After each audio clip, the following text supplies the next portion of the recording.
Hello friends, thank you once again for joining my podcast here on the Armchair Skeptic. Today I just wanted to say a little bit about what skepticism is, because it's the basis of most of what I'm doing in this channel. I'd like to say that what I'm presenting today is a shortened version of what's in the website, which is www.armchairskeptic.com. Armchair Skeptic in one word. So please consult that if you're interested in following us up a little bit further. But I want to say that skepticism is a very, very old philosophy. It's been, in the West at least, around since the Greek philosophers, quite a few thousand years. And it was always a position that questioned dogmatic statements from superstitions, from religions, whatever made a sort of authoritarian statements. Now, there was a lot of representatives one can talk about in Greek philosophy, but one of course, the most famous was Socrates in the work that was presented by Plato, because as you know, Socrates never wrote a thing.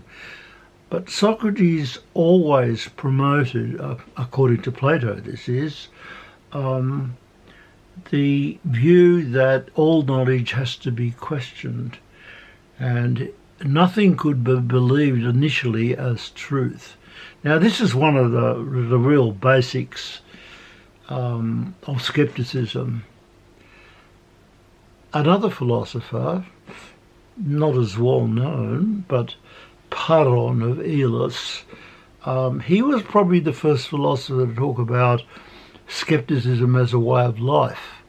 And he believed, for example, maybe wrongly, that the only thing you could be sure of in life were appearances, what you could see. Now, as we know now, that's probably false, that what we see is not necessarily the truth. You know, we've got brains that play up and all sorts of things like that. So it's gone through quite a few stages that I deal with a little bit more in the website, if you want to consult with that. I want to now sort of switch to modern skepticism to bring us up to date a little bit about it. Skepticism has always existed right through the ages for thousands of years, and it has this in common, that it's always been a position that's questioned truth claims of truth, and it has developed ways of, in fact, what you might call, of dealing with what is truth and what is not truth, or what we should believe in and what we should not believe in. Now, in modern terms, I think you could say that science, as it has arisen, is in probably can be regarded as a skeptical viewpoint. There's little doubt about that. Science claims that any claim or any assertion about anything, any truth claim, has to be supported by evidence. And when they say evidence, they mean objective material that's independent of the actual claimant, so that so it has to be supported by independent evidence. This is in science, of course, independent evidence can come from all sorts of instruments and tools, telescopes, microscopes, all sorts of technology. All of this provides us with almost incontrovertible proof of the phenomena we're talking about, so that science is actually, in a sense, a skeptical point of view. And that's the sort of view that I'd like to take in this series of lectures. You know, like we are still in this world suffering from a lot of truth claims that are totally unsupported by evidence. Now, I'm going to be talking about religious claims soon, because they are classic claims about truth which is not supported by any scientific evidence at all. As we will say, it's a religion, or many religions, are based on the idea of faith, which we'll talk about.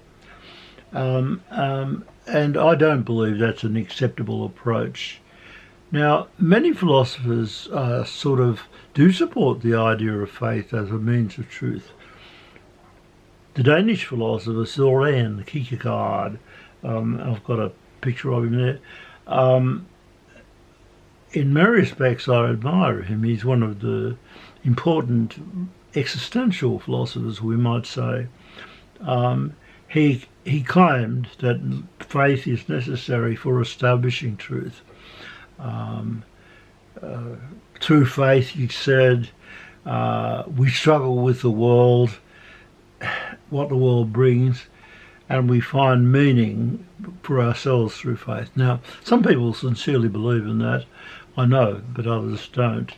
So that I think it's very important to, for us, if we're going to be skeptics, to learn how to question things, to learn how to seek evidence, to learn what evidence consists of. Now, I just want to refer to a debate I heard on YouTube a week or so ago. It was a debate between the atheist presenter of the Atheist Experience out of Texas, Austin in Texas. He was debating the truth of the resurrection with a guy called, he's a pastor and has a popular YouTube channel, Mike Winger. Now, they both debated. Now, what struck me in this debate that I listened to was that Mike Winger, when he started off presenting his views about the resurrection of Jesus being true, put up a screen with all of the reasons in the Bible that says it happened. Now, all he had was the Bible, this verse says this, and therefore, because the Bible says all these things, it's true. Now, this is really anti-skeptical. I mean, you cannot use the Bible statements as evidence for the Bible statements. It just doesn't make any sense. Now, Delahunty pointed this out, and I think, you might refer to this. It's very interesting here that this man could believe that there is, that evidence for something comes from the something that's making the statement. I mean, that's a very funny position to take up, but it nevertheless is a position that a lot of people following certain religions, I should say, will follow. But this is not the idea of skepticism at all, so that it's very important, I think, that for a skeptic we ask for evidence that's sort of independent of the actual source of the assertion, so that if you're looking at the resurrection, you would want to look at independent reports other than the Bible about the resurrection, and of course there is none. And the other point about the resurrection that ought to be made is that it goes against the findings of modern science, that there's no evidence that a body that has been deemed dead has come back to life. We haven't got any evidence of that whatsoever. People think we have, but there's no scientific evidence that indicates that a truly dead person can come back to life. So in this case, we've got no independent evidence, and what we know contradicts that assertion. So that's what skepticism is all about. Now, I think it's very important to make the point that science is skeptical, and that's the sort of position that I want to follow in this channel. It's a very so that with science, any hypothesis, sometimes referred to as a tentative theory or assertion, has to be subject to testing. It has to be made subject to testing, and that testing has to be an independent, objective source. This is part of the method of science. Now, one of the philosophers of science, Karl Popper, used to promote an idea of falsificationism. That was that a hypothesis in science had to be made in such a way that it could be proved wrong. We call that falsification. So that if a hypothesis can't be falsified, then it's not science. It won't be accepted by science. I mean, the simple example is that simplistic example, I should say. I could say to you, it's raining outside, and 5 mils are falling. Now, that you can prove me wrong.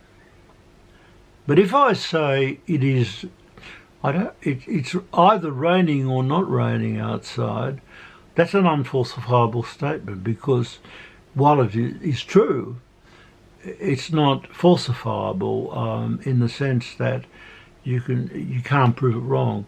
That's just the classic simple example of falsificationism. So that science, in fact, goes by a rule of making hypotheses, which are sort of assertions, or writing them in such a way as they can be proved wrong. And I think the important thing about this is that to be proved wrong in science is an achievement. I mean, it means that you can be going down the wrong path. It means that you need to refine what you're saying. It means a whole lot of things that can be quite helpful for the progress of scientific knowledge. So that's an important element of skepticism as well. Now, the other point that I've sort of made in this channel is skepticism as a way of life. I want to say more about that in future presentations, but I think a skeptical approach to life produces much more satisfactory living than one that accepts all sorts of unbackable up assertions about how you should live. We're all subject in this life to sort of truth claims, knowledge claims that can be quite destructive and misleading. We are subject to authoritarian views about things. We're subject to a whole range of things that can be quite destructive. Dogmas, which are just assertions about things and lists of things for which there's no evidence that they're true. Certain traditions are quite, destructive. Superstitions can be destructive, all of which are questions, and they can dominate our lives. And in a future blog, I'll be talking about conspiracy theories. Now, that's a form of knowledge that's totally unsupported by any evidence.